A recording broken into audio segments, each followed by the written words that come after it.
A apuração desde as primeiras urnas refletia no nome de Getúlio Vargas a preferência do eleitorado brasileiro. Prometo manter, defender e cumprir a Constituição da República, observar as suas leis, promover o bem geral do Brasil, sustentar-lhe a união, a integridade e a independência. Getúlio Vargas, um dos maiores personagens da história do Brasil. O gaúcho Getúlio Dornelles Vargas dominou o nosso palco político como chefe de uma revolução, presidente constitucional, ditador, ditador deposto, presidente eleito em retorno triunfante e presidente suicida. Ele promoveu as mais importantes mudanças da vida política do país no século passado e cumpriu a sua palavra: só morto deixaria o poder. Mais de meio século se passou desde a trágica manhã em que o presidente Getúlio Vargas se matou com um tiro no coração no quarto do Palácio do Catete, no Rio de Janeiro.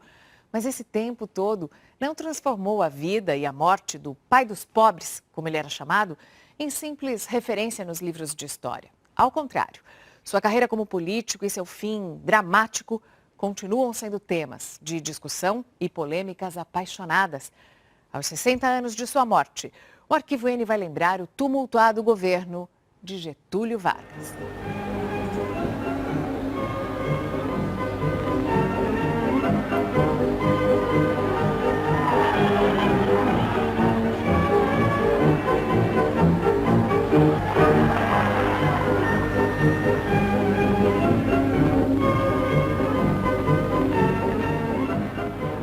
Getúlio nasceu nesta casa em São Borja, na fronteira do Brasil com a Argentina. Era uma região agitada, sacudida de tempos em tempos por lutas de fronteira e pelejas políticas. O pai de Getúlio, Manuel do Nascimento Vargas, tornou-se herói militar na Guerra do Paraguai. A família da mãe, Cândida Dornelles, era a maior proprietária de terras da região. Do casamento nasceram 5 filhos: Viriato, Protásio, Getúlio, Espartaco e Benjamim. Este é o único filme existente sobre os pais de Getúlio. A única imagem que sobrou da mãe. No filme aparecem ainda 2 carinhosos filhos, Protásio e Getúlio.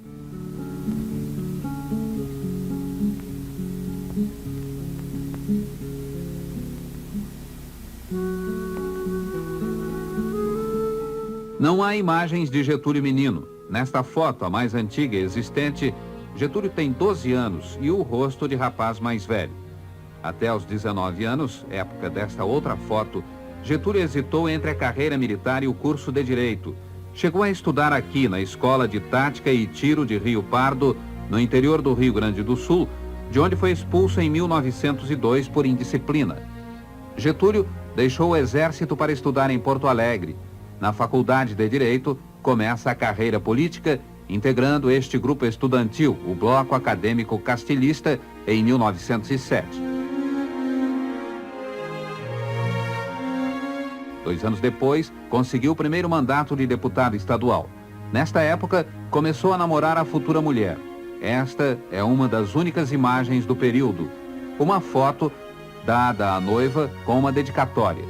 A Darcy oferece com muito amor seu noivo Getúlio. Do casamento em março de 1911, nasceram 5 filhos: Lutero, Jandira, Alzira, Manuel Antônio e Getulinho. Era um pai muito bom, muito humano, né? Não era de castigar, mas era um homem enérgico. Chegava a ser um pai autoritário. Era quase autoritário, né? Principalmente com os filhos homens. Com as filhas mulheres era mais suave, mas com os filhos homens ele era autoritário.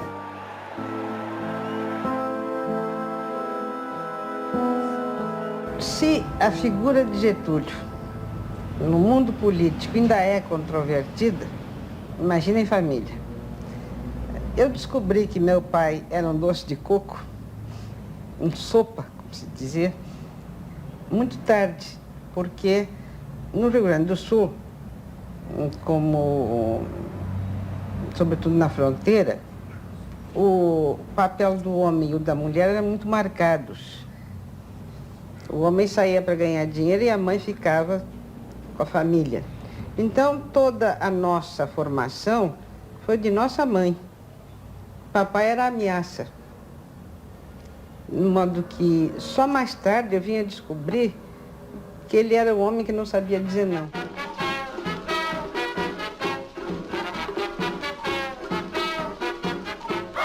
Bota o retrato do velho outra vez, bota no mesmo lugar. Mergulhar no mundo particular de Getúlio Vargas é constatar que o presidente da República, que ficou mais tempo no governo, 19 anos, sempre preferia o trabalho ao lazer. Descanso é capítulo de poucas linhas na vida de Getúlio. Mas quando ele precisava relaxar das pressões do governo, sempre escolhia passeios pela cidade maravilhosa, ou bem perto daqui.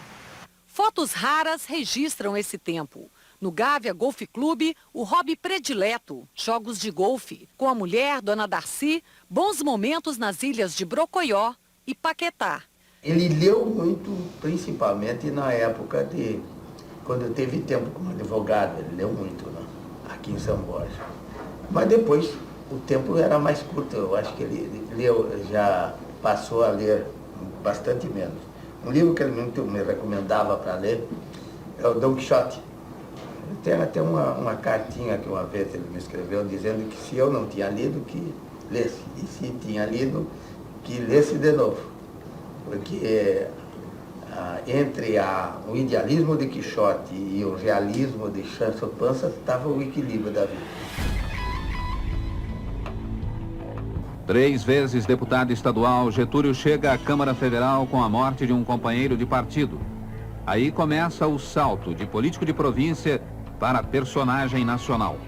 A consolidação da carreira chega com a indicação para o Ministério da Fazenda de Washington Luiz. Getúlio ficou apenas 1 ano no cargo, mas foi responsável pelo melhor período econômico do governo. Em 1927, Getúlio deixa o ministério ao eleger-se presidente do Rio Grande do Sul. Sua principal preocupação, unificar politicamente o Rio Grande. Instalado no poder à frente de um governo bem-sucedido, Getúlio tornou-se o primeiro político gaúcho em condições de chegar à presidência da República. Para isso, contribuiu também à situação nacional. Em 22, jovens oficiais do Exército, os tenentes, rebelaram-se contra a indicação de Arthur Bernardes para a presidência da República. Em 24 e 26, o país fora sacudido por outras revoltas. Em todas, o descontentamento com a política do café com leite, o revezamento de políticos paulistas e mineiros na presidência da República. O modo pelo qual se escolhiam os presidentes para sucederem os anteriores era um acordo que se fazia entre as grandes lideranças de alguns estados fundamentais. Minas Gerais, São Paulo, Rio Grande do Sul, Bahia, Rio de Janeiro. Rio de Janeiro, Estado do Rio de Janeiro. O Rio Grande do Sul e Getúlio passam a ser peças fundamentais no jogo da sucessão. Os mineiros aceitam dar a presidência ao Rio Grande. Os gaúchos se associam à conspiração contra Washington Luiz e Júlio Prestes, da qual faziam parte também alguns tenentes de 22. Getúlio mantém um comportamento dúbio, negocia com os conspiradores, mas não se compromete em termos definitivos com a trama. Em setembro de 29, a oposição lança seus candidatos à presidência. Getúlio na cabeça e João Pessoa, o governador da Paraíba, como vice. Eles perdem a eleição, mas consideram que o pleito fora fraudado e refazem os planos para um golpe. A 3 de novembro, Getúlio toma posse como chefe do governo provisório. Este é o primeiro documento filmado de Getúlio presidente. É uma festa em louvor a Nossa Senhora da Aparecida na esplanada do Castelo, no Rio. O novo governo cria o Ministério do Trabalho, Indústria e Comércio e com isso introduz um novo personagem na cena política, o trabalhador urbano. Antes de 30, havia algumas leis esparsas sobre os direitos dos trabalhadores, mas elas não eram cumpridas. Em 31, Getúlio decreta a Lei de Sindicalização e a Lei de Amparo ao Trabalhador Brasileiro. A jornada de trabalho foi fixada em 8 horas. Criou-se a carteira profissional e foram regulamentados o trabalho da mulher e do menor. Da primeira carteira profissional tirada em 1930 no governo de Getúlio Vargas. Naquela época era apelidado de casca de jaca. Ela amarrou, né? Aquele couro, hoje até as carteiras profissionais são de Pereira. Vargas é o primeiro grande construtor do Brasil como Estado. Estado brasileiro. O que significa isso?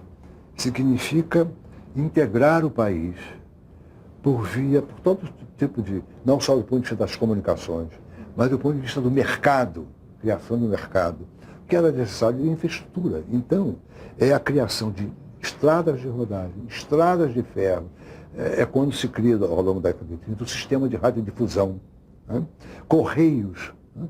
Então, sedes do banco, filiais do Banco do Brasil, tudo isso são nervos do governo. Em 1939, Getúlio regulamentou a Justiça do Trabalho. No ano seguinte, instituiu o salário mínimo. E em 1º de maio de 43, promulgou simbolicamente em São Januário a Consolidação das Leis Trabalhistas, a CLT. Vargas criou também a Previdência Social com os institutos e as caixas de aposentadoria e pensão. É criado o Ministério da Saúde, que não existia, ele cria, né? E aí tem que desenvolver postos de saúde, vacinação, enfim. Então, tudo isso é feito numa velocidade igualmente alucinante durante a década de 30. O trabalhador brasileiro possui hoje o seu Código de Direitos, a sua Carta de Emancipação Econômica. Carvão, aço e petróleo eram as grandes metas do governo Vargas.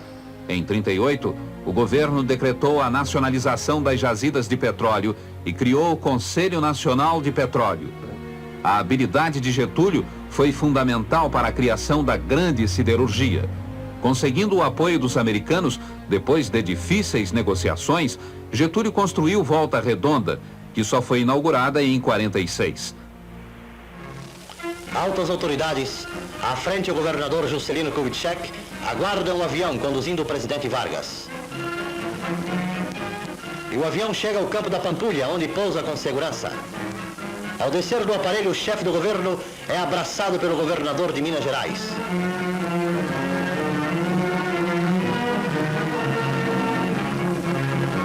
Em carro aberto, o chefe do governo toma o rumo do centro da cidade entre aplausos do povo mineiro.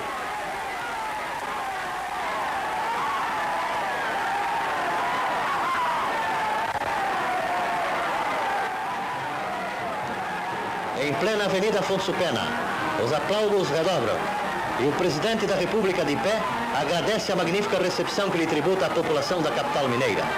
Procede-se agora o lançamento da pedra fundamental da Mannesmann.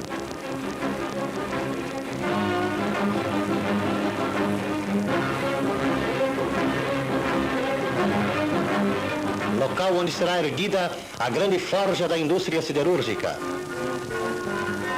Fala então o presidente Vargas sobre o acontecimento. O timoneiro que está com o leme do meu país, e para que siga rumo certo, meu Brasil, Deus que lhe dê muitos 19 de abril. Se veio ao mundo, foi Deus quem quis. O timoneiro que está com o leme do meu país, e para que siga rumo certo, meu Brasil, Deus que lhe dê muitos 19 de abril. Artistas de teatro e músicos como Erivelto Martins vinham ao Palácio Guanabara homenagear Getúlio. Deus que lhe dê muitos 19 de abril. Getúlio Vargas foi um político e um estrategista, não é? Em 30, quando ele assume o poder, a era do rádio não existia, ele propulsionou o florescer da era do rádio, unificando um país de dimensões continentais. Um país que, afinal, começou a se conhecer através do rádio. É claro que ele deveria necessariamente ser íntimo das estrelas que apareciam neste momento estratégico, político do país, a erupção e a expansão da era do rádio.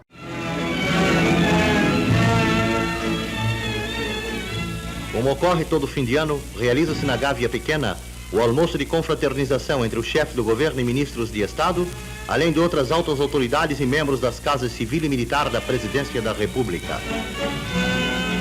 Durante o almoço, fazem-se ouvir em animado show vários artistas do rádio carioca. Números os mais diversos, bem executados, são ouvidos pelos participantes do Ágape, já que se tornou tradicional.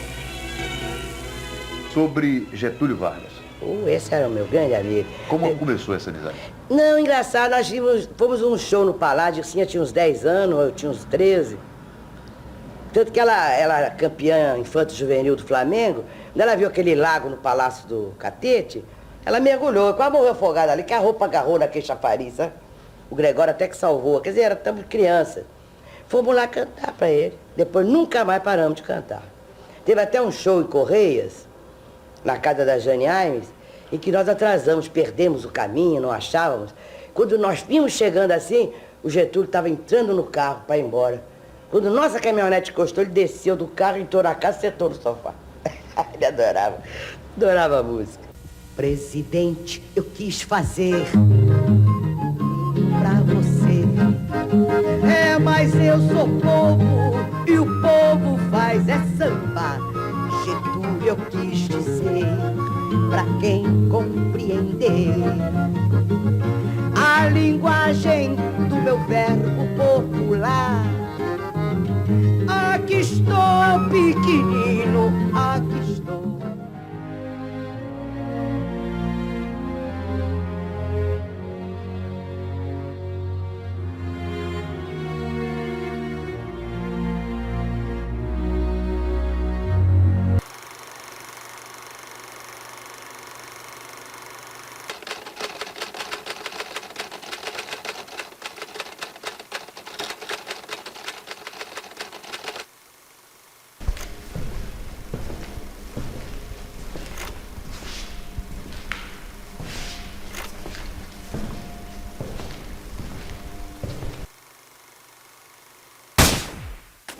No dia 24 de agosto de 1954, Getúlio Vargas se matou com um tiro no peito em seu quarto no Palácio do Catete. Sua morte foi o desfecho de uma dramática crise que colocou no centro do palco político Vargas e o jornalista Carlos Lacerda, símbolo e motor da oposição ao presidente. A principal acusação oposicionista a Getúlio Vargas era a de que ele pretendia implantar no país uma república sindicalista inspirada nos métodos do ditador argentino Perón. O principal articulador da república sindicalista seria João Goulart, colocado algum tempo antes no Ministério do Trabalho, mas já exonerado. E o porta-voz da chamada República Sindicalista seria a cadeia de jornais Última Hora, fundada por Samuel Weiner. O termômetro da crise estava em rápida subida no início da madrugada de 5 de agosto de 1954, quando Lacerda, depois de mais uma conferência candente contra Getúlio Vargas, chegou diante de seu apartamento na Rua Toneleiro, no bairro de Copacabana. Dirigia o carro o major da aeronáutica Rubens Florentino Vaz, amigo e eleitor de Lacerda, que com outros jovens oficiais da FAB formava um grupo de elite que protegia Lacerda dia e noite, onde quer que ele fosse. Com o jornalista estava seu filho de 14 anos, Sérgio. De um carro estacionado na Rua Paula Freitas, desceram dois homens e entraram pela Rua Toneleiro. Nesse momento, a história brasileira começava a mudar de rumo. Quando eu me voltei para trás para dizer adeus ao Vaz, eu vi um sujeito com um chapéu desabado, um mulato, atravessar a rua, eu estava parado do outro lado, atravessar a rua e vi para trás do automóvel, uma distância assim, uns 3 metros do automóvel. Mas foi uma coisa instantânea, que imediatamente ele abriu o paletó, sacou uma arma e começou a atirar.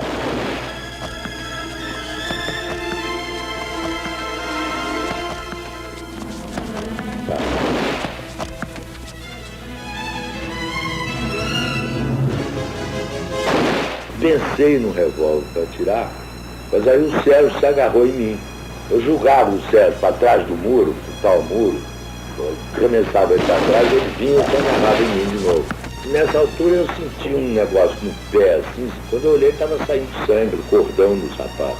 E de repente, quando eu olho assim, atrás do automóvel, eu vejo um corpo caído. Quando eu olho, eu Vaz. Lacerda está ferido no pé esquerdo. O major Vaz está morrendo. O guarda Salve Romero, embora ferido na perna, atira contra o carro usado pelo pistoleiro na fuga. E quando o criminoso escapa pela rua Paula Freitas, ele ainda consegue anotar a placa do automóvel. Será essa a primeira pista que levará ao pistoleiro e incendiará a crise política. 5.000 pessoas compareceram ao enterro do Major Vaz. As manifestações contra o governo cresciam à medida em que a guarda pessoal do presidente ia sendo envolvida na trama. O assassino e seus cúmplices foram presos um a um, até que no dia 18 chegou a vez de Gregório Fortunato, Anjo Negro, chefe da guarda pessoal de Getúlio, composta de 83 homens. 10 dias antes, a guarda tinha sido dissolvida pelo presidente. Um inquérito policial militar autorizado por Getúlio e presidido pelo coronel Adil de Oliveira foi instalado na base aérea do Galeão. Era a República do Galeão, assim chamada pela amplitude de poderes que tinha à disposição. Falar, se você fala em fugir para matar ninguém, eu não admito isso. Eu não quero tocar mais nesse assunto.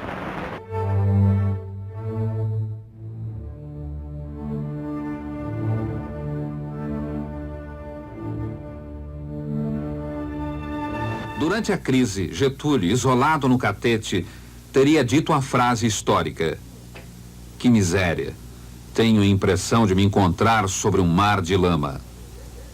Foi 8 horas da manhã, aproximadamente, eu fui ao Catete e me pus em contato com o presidente, que me recebeu muito apreensivo.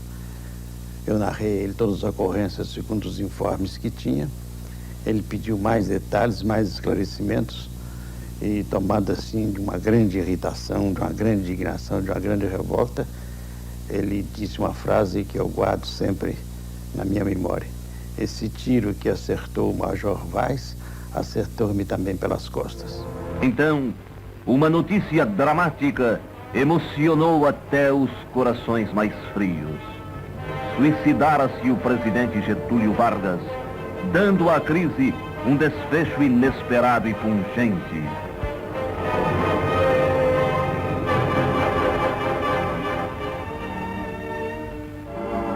A esposa, os filhos e parentes do extinto velam seu corpo, enquanto se avoluma o número de pessoas que acorrem ao Palácio do Catete após os primeiros instantes de estupefação. E seguem-se inenarráveis cenas de dor que culminam com o desmaio de muitas pessoas ao depararem com o corpo inanimado do presidente.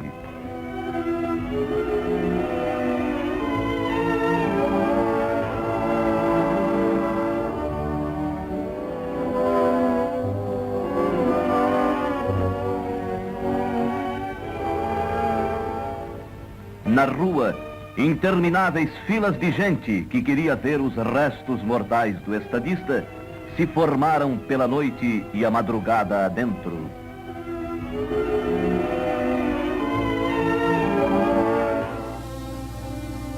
As rádios divulgam a Carta Testamento.